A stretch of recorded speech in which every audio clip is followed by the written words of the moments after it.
Hi guys, this is Vikram from evergreen English YouTube channel. और आज मैं लेके आया हूँ आपके लिए प्रोनाउन का सेकंड पार्ट। और यदि आपने प्रोनाउन का फर्स्ट पार्ट नहीं देखा है तो डिस्क्रिप्शन में जाके आप प्रोनाउन का फर्स्ट पार्ट देख सकते हैं। प्रोनाउन के फर्स्ट पार्ट में हमने पढ़ा था प्रोनाउन की डेफिनेशन के बारे में और साथ ही साथ हमने जाना था प्रोनाउन के टाइप्स के बारे में। लेकिन हमने वीडियो लेक्चर फर्स्ट में प्रोनाउन के टाइप्स के बारे में पढ़ा था, लेकिन उसके ओवरव्यू के बारे में ही जाना था। लेकिन इस वीडियो लेक्चर में हम प्रोनाउन के टाइप्स के बारे में डीपली पढ़ना स्टार्ट करेंगे।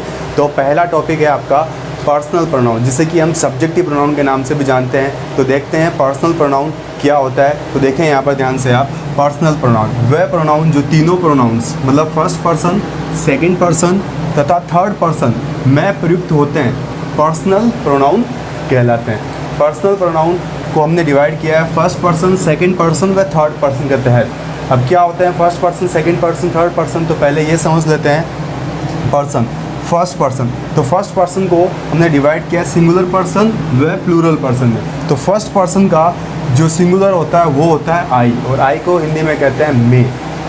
प्लूरल होता है इसका वी का मतलब होता है हम। सेकंड पर्सन होता है आपका यू, सिंगुलर भी यू ही होता है और प्लूरल भी यू ही होता है, यू का मतलब होता है तुम। थर्ड पर्सन होता है सिंगुलर पर्सन में ही, सी, इट, ये तीनों ही आपके सिंगुलर पर्सन है, वो थर्ड पर्सन कहलाते हैं। ही यूज़ करते हैं मस्कुलिन जेंडर के लिए, सी यूज़ करते हैं फेमिनिन जेंडर के लिए, और इट यूज़ करते हैं हम थिंग्स के लिए। बात करते हैं प्लूरल पर्सन। प्लूरल पर्सन में क्या होता है आपका थर्ड पर्सन? दे मतलब क्या होता है? वे। तो आपने जाना यहाँ पर कि हमने पर्सनल प्रोनाउन अर्थात सब्जेक्टिव प्रोनाउन को तीन कैटेगरीज में डिवाइड किया है, फर्स्ट पर्सन, सेकंड पर्सन और थर्ड पर्सन। तो अब स्टार्ट करते हैं फर्स्ट पर्सन के बारे में। तो देखिए फर्स्ट पर्सन के बारे में, फर्स्ट पर्सन वे प्रोनाउंस जिससे बोलने वाले अर्थात स्पीकर का बोध होता है उसे फर्स्ट पर्सन कहा जाता है। जिससे कि बोलने वाले का बोध होता है, जैसे कि मैं यहाँ पर क्या कर रहा हूँ, बोल रहा हूँ। अगर यहाँ पर 3 या 4 टीचर्स और आ जाए तो फिर मैं क्या कहूँगा यहाँ पर कि हम बोल रहे हैं, अर्थात जिससे बोलने वाले का बोध होता है वो कहलाता है आपका फर्स्ट पर्सन। तो यहाँ पर समझे फर्स्ट पर्सन में जो इसका नंबर होता है ये सिंगुलर, आई क्या होता है आपका? सिंगुलर होता है। और आई यहाँ पर कौन सा केस है? Nominative case.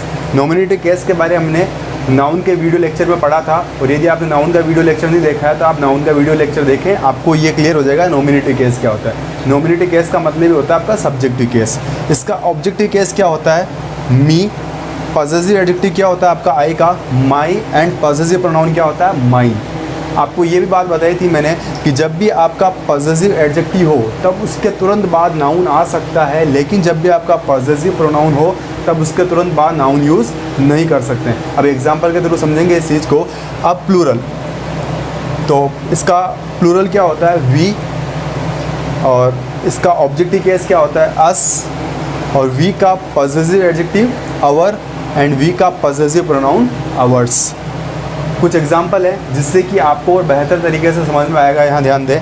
I M a teacher, मैं टीचर हूँ। यू लव मी, तुम मुझसे प्यार करते हो।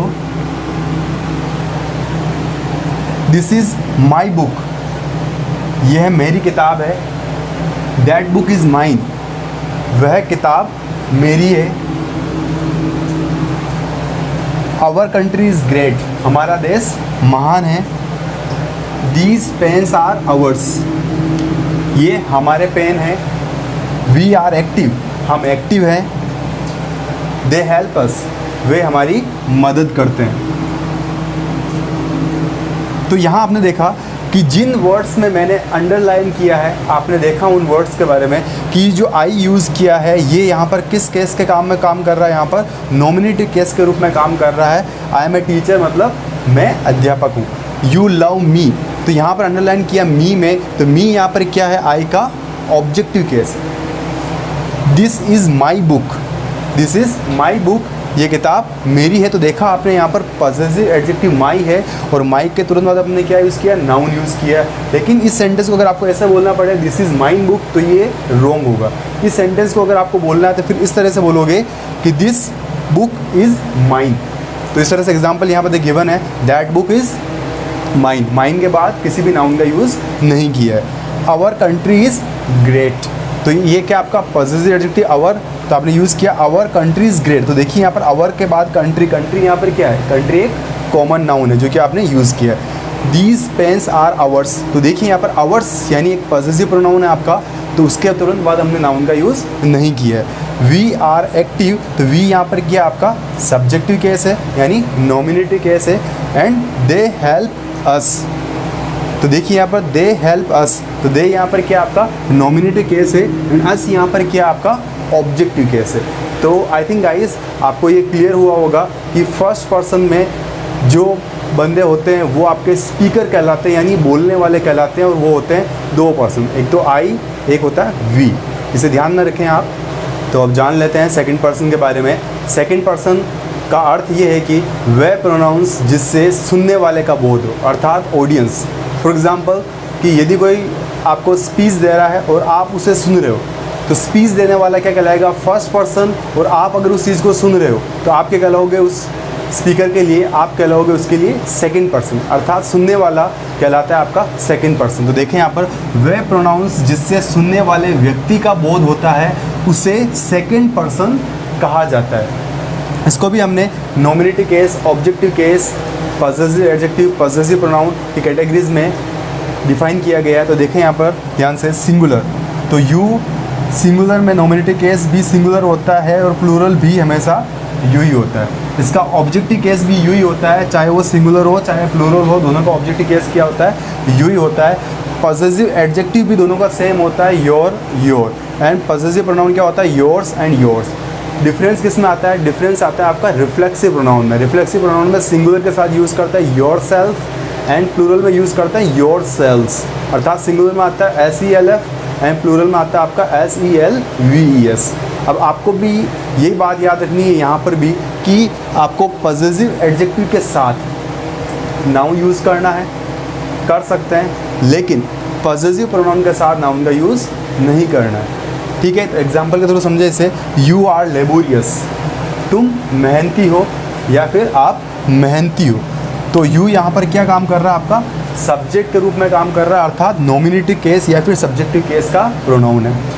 आई टोल्ड यू, मैंने तुम्हें कहा या फिर मैंने आपको कहा, तो यू यहाँ पर क्या है, यू आपका ऑब्जेक्टिव केस के रूप में यूज़ हुआ है। दिस इज़ योर बुक, तो योर यहाँ पर क्या है, योर है आपका पॉसेसिव एडजेक्टिव जिसके बाद क्या आपने नाउन यूज़ किया है। नेक्स्ट आपका दिस बुक इज़ योर्स, तो यह किताब तुम्हारी है, तो योर्स यहाँ पर यूज़ किया है और उसके बाद आपने नाउन यूज़ नहीं किया है, अर्थात ये योर्स क्या आपका पॉसेसिव प्रोनाउन है। तो आई थिंक गाइस ये आपको सेकंड पर्सन समझ में आया होगा। Now I will talk about third person. Third person, what is the mean of third person. Third person means कि जब दो बंदे यानी दो व्यक्ति किसी तीसरे पर्सन के बारे में बात कर रहे हैं तो वो कहलाता है आपका थर्ड पर्सन कहलाता है। अब जब दो पर्सन किसी मेल के बारे में बात कर रहे हैं तो वहाँ पर आप क्या यूज़ करेंगे, मस्कुलिन जेंडर यूज़ करेंगे, और जब दो पर्सन किसी फीमेल के बारे में बात कर रहे हैं तो वहाँ पर यूज़ करोगे आप फेमिनिन जेंडर। और यदि दो पर्सन लगभग 4 या 5 या इससे भी ज़्यादा पर्सन्स के बारे में बात कर रहे हैं तो वहाँ पर क्या यूज़ करेंगे, दे यूज़ करेंगे। तो समझ लेते हैं थर्ड पर्सन के बारे में। वह प्रोनाउंस जिससे व्यक्तियों या वस्तुओं का बोध होता है, जिसके बारे में कुछ कहा जा रहा हो, उसे थर्ड पर्सन कहते हैं। अर्थात सिंपल लैंग्वेज में कि जब दो पर्सन किसी तीसरे पर्सन के बारे में बात कर रहे हैं तो वो पर्सन क्या कहलाएगा, आपका थर्ड पर्सन कहलाएगा। तो जान लेते हैं यहाँ पर कि सिंगुलर कौन से हैं और प्लूरल कौन से हैं। सिंगुलर तो नॉमिनेटिव केस में ही, सी, इट, ये तीनों ही क्या है, सिंगुलर है। इसका ऑब्जेक्टिव केस क्या होता है आपका, ही का ऑब्जेक्टिव केस होता है आपका हिम, सी का ऑब्जेक्टिव केस होता है हर, और इट का इट ही रहता है। अब ही का यदि हमें पॉसेसिव एडजेक्टिव यूज़ करना हो तो ही का पॉसेसिव एडजेक्टिव बनता है हिज, और सी का पॉसेसिव एडजेक्टिव होता है हर, एंड इट का होता है आपका पॉसेसिव एडजेक्टिव इट्स। अब ही का पॉसेसिव प्रोनाउन क्या बनेगा, हिज, सी का पॉसेसिव प्रोनाउन हर्स, और इट का पॉसेसिव प्रोनाउन नहीं होता है। अब बात करते हैं प्लूरल। प्लूरल कौन सा आपका, दे का मतलब होता है वे। इसका objective case them, possessive adjective their, and possessive pronoun theirs. और यहाँ पर भी आपको वही रूल याद रखना है कि पॉसेसिव एडजेक्टिव के तुरंत बाद आप नाउन यूज़ कर सकते हैं, लेकिन पॉसेसिव प्रोनाउन के बाद नाउन यूज़ नहीं करते हैं। तो एग्जाम्पल के थ्रू समझे इसे, ही लव्स यू, वह तुमसे प्यार करता है। तो ही जो आपने लिखा है ये क्या आपका नॉमिनेटिव केस है और थर्ड पर्सन है। सी हेट्स मी, वह मुझसे नफरत करती है। तो सी जो लिखा आपने यहाँ पर, ये कौन सा केस आपका? नॉमिनेटिव केस है। और कौन सा पर्सन है? थर्ड पर्सन है। Do you like it? क्या तुम्हें ये पसंद है? तो do you like it, it यहाँ पर क्या काम कर रहा है? इट यहाँ पर काम कर रहा है आपका ऑब्जेक्टिव केस के रूप में। Do you know them? क्या तुम उन्हें जानते हो? उन्हें। तो देम यहाँ पर क्या काम कर रहा है? आपका ऑब्जेक्टिव केस के रूप में। And they study in this school, वे इस स्कूल में पढ़ते हैं। तो दे यहाँ पर क्या आपका सब्जेक्टिव केस के रूप में अर्थात नॉमिनेटिव केस के रूप में काम कर रहा है। तो आई थिंक गाइस ये आपको फर्स्ट पर्सन, सेकंड पर्सन और थर्ड पर्सन के बारे में पूरी डिटेल दी गई है। और यदि आप इसको क्लियरली समझना चाहते हैं तो इसे रिपीट एक बार वीडियो को वापस देखें, जिससे कि आपके जो सारे डाउट्स है वो अच्छे से क्लियर हो जाए। और यदि आप in first person, second person, third person का यूज़ करना सही तरीके से सीख जाओगे तो आपके जो सेंटेंसेस में जो मिस्टेक्स होती है, हिज की, हिम की, या फिर दे कहाँ लगाए, वी कहाँ लगाए, तो ये सारी मिस्टेक्स आपकी रिमूव हो जाएगी। So you need to do it practice. If you do practice definitely it will be easy for you. And if you are new on this channel, then subscribe this channel and click the bell icon for more new updates. And thanks for watching this video.